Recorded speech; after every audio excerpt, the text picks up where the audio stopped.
Aujourd'hui, je vous propose un spécial Trésor de Madwill autour du cinéma des Antipodes à l'occasion de la sortie le 17 novembre de The Quiet Earth et Smash Palace, deux perles du cinéma néo-zélandais édités par la Rabia en Blu-ray et DVD. Deux œuvres réalisées par Geoff Murphy et Roger Donaldson à redécouvrir absolument. Ce Trésor de Madwill, c'est avant tout l'occasion de mettre en lumière le cinéma en Nouvelle-Zélande, dont l'histoire aurait débuté en 1914, date du premier film réalisé dans les îles. Avec seulement 5 millions d'habitants, cette nation a vu éclore un nombre conséquent de cinéastes talentueux. Si les plus connus du grand public sont bien sûr Peter Jackson, Seigneur des Anneaux, Taika Waititi, Jojo Rabbit ou Thor Ragnarok, ou enfin Jane Campion auréolé d'une palme d'or pour La leçon de piano, ce pays compte d'autres réalisateurs plutôt doués, à l'image d'Andrew Niccol qui nous avait éblouis avec Bienvenue à Gattaca. Un cinéaste que la machine hollywoodienne aura fini par écraser. Néanmoins, si le cinéma de Nouvelle-Zélande a commencé à intéresser les décideurs de Los Angeles, il le doit avant tout à Geoff Murphy et Roger Donaldson dont je vous propose de redécouvrir les premières œuvres aujourd'hui. Ces deux hommes furent ainsi les premiers néo-zélandais à rejoindre la Mecque du cinéma, un départ lié en partie aux faibles moyens de production de la Nouvelle-Zélande d'alors. Quiet Earth et Smash Palace, deux longs métrages qui vont vous montrer que le 7e art existait en Nouvelle-Zélande avant Tolkien. C'est également l'occasion de réhabiliter deux cinéastes qui avaient beaucoup de talent, même si leur période hollywoodienne ne fut pas aussi réussie que leur glorieux début dans leur terre natale.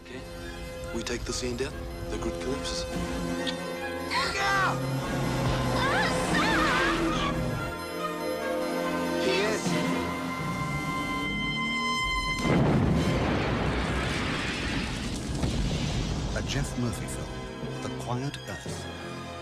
The end of the world is just the beginning. Commençons par The Quiet Earth, le dernier survivant de Geoff Murphy. Un homme se réveille nu. Le monde semble avoir changé autour de lui. Il semble être le dernier humain vivant encore sur Terre. The Quiet Earth est un film de SF interprété et coécrit par Bruno Lawrence, acteur charismatique connu aussi comme batteur par-delà l'océan Pacifique pour son excellente maîtrise rythmique. Lawrence était un proche de Geoff Murphy qu'il connaissait depuis son adolescence. Après le refus de Jack Nicholson, qui était le premier acteur envisagé pour tourner dans The Quiet Earth, Murphy se battra contre ses producteurs pour imposer Lawrence dans le rôle principal. Un choix payant, tant l'acteur s'avère impressionnant alors qu'il est seul à l'écran pendant la première moitié du film. Les longs métrages où l'on retrouve un ou des survivants face à la fin du monde sont nombreux au cinéma. On pense ainsi aux adaptations pas forcément réussies de Je suis une légende, mais aussi à La route de John Hillcoat ou encore L'Armée des 12 singes, sans oublier les blockbusters qui prennent la forme de films catastrophes signés Roland Emmerich. Dans le cas du film de Murphy, le long métrage qui nous vient en tête est Le monde de la chair et le diable réalisé en 1959 par Ranald McDougall avec Harry Belafonte. En effet, on y retrouve, tout comme dans The Quiet Earth, un trio de survivants, où se pose la question raciale. Sauf que cette question est vite balayée par Geoff Murphy sur The Quiet Earth, qui signe ici une œuvre iconoclaste se jouant des genres et des attentes du public, à l'image de cette séquence où il met en scène deux survivants armés jusqu'aux dents. On s'attend alors aux habituels échanges de balles typiques du cinéma américain qui ne viendront jamais, les deux hommes finissant par s'enlacer plutôt que de se trucider. De même, avec l'arrivée d'une femme dans le groupe de survivants, on s'attend à des crises de jalousie qui vont miner et détruire la cohésion sociale entre les différents membres. Des sentiments qui ne sont pas niés par le réalisateur, qui préfère cependant prendre en compte la psychologie des personnages qui ont vécu seuls pendant un bon moment en pensant que l'autre n'existait plus et qui sont alors prêts à faire des efforts pour vivre ensemble. The Quiet Earth déjoue ici les conflits vus dans ce genre de film. Murphy maîtrise parfaitement le langage cinématographique. Si vous avez déjà vu Utu, vous connaissez l'efficacité et la maestria du bonhomme.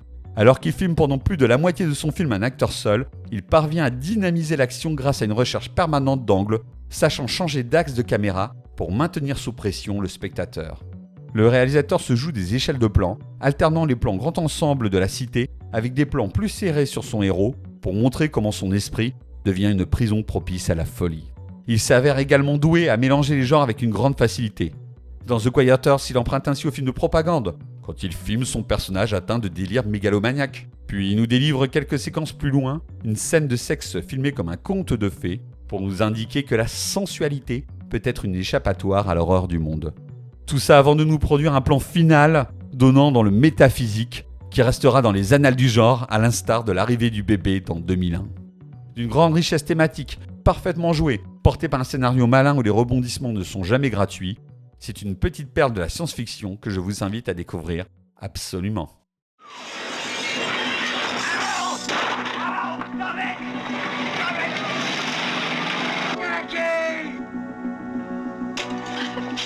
Jackie! Jackie! Don't be a fool! No, no! Jackie! Roger Donaldson's Smash Palace, a remarkable drama that takes you to the brink of tragedy. Smash Palace. Smash Palace de Roger Donaldson. Roger Donaldson est tout simplement le plus australien des réalisateurs néo-zélandais. Arrivé à 20 ans pour travailler dans ce petit état insulaire proche de l'Australie, il lui faudra seulement quelques années pour s'imposer.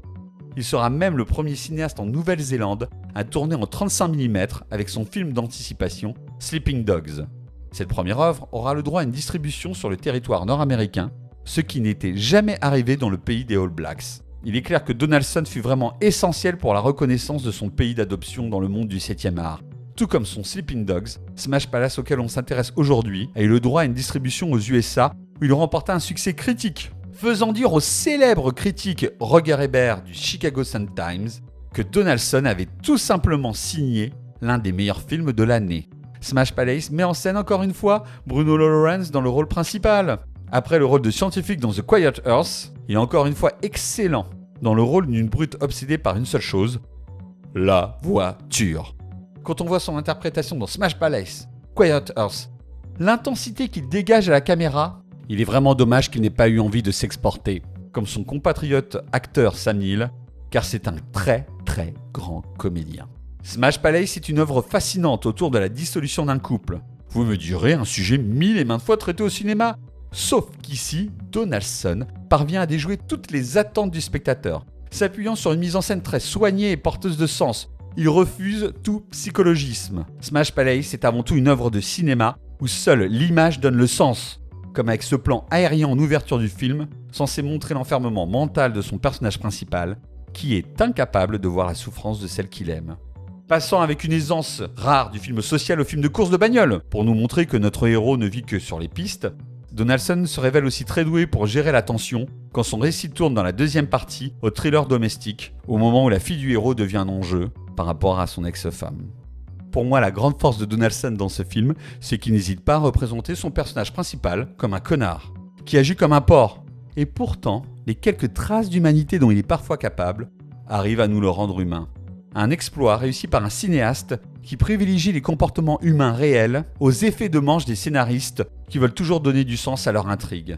Le final du film, totalement ironique, est en effet là pour nous rappeler l'absurdité de nos existences, où nos mauvais choix peuvent parfois nous emmener aux portes de la folie. Donaldson signe ici un drame humain puissant, porté par une mise en scène et une direction d'acteurs de haut niveau. Absurde, touchant, ironique, jamais ennuyeux, car toujours surprenant, Smash Palace est une sorte de Mad Max des sentiments, où la tôle froissée est remplacée par un fracas d'émotions, qui se vit comme un grand 8, et qui ne vous laissera pas indemne. Je vous invite vraiment à découvrir Smash Palace et Quiet Earth, qui sont disponibles dans des copies superbes chez Arabia, en DVD, Blu-ray. Ce sont deux excellents films qui témoignent de la richesse du cinéma néo-zélandais. À découvrir. Avec la chaîne de Madoui, j'essaie de partager ma passion autour du cinéma en évoquant des longs métrages qui ne sont pas soumis aux diktats de la mode et qui ne sont pas forcément des grosses productions. Si vous voulez me soutenir dans cette démarche et m'aider à proposer des contenus originaux, likez les vidéos, partagez-les et surtout abonnez-vous à ma chaîne. En effet, votre participation m'est indispensable pour continuer l'aventure Mad Wheel.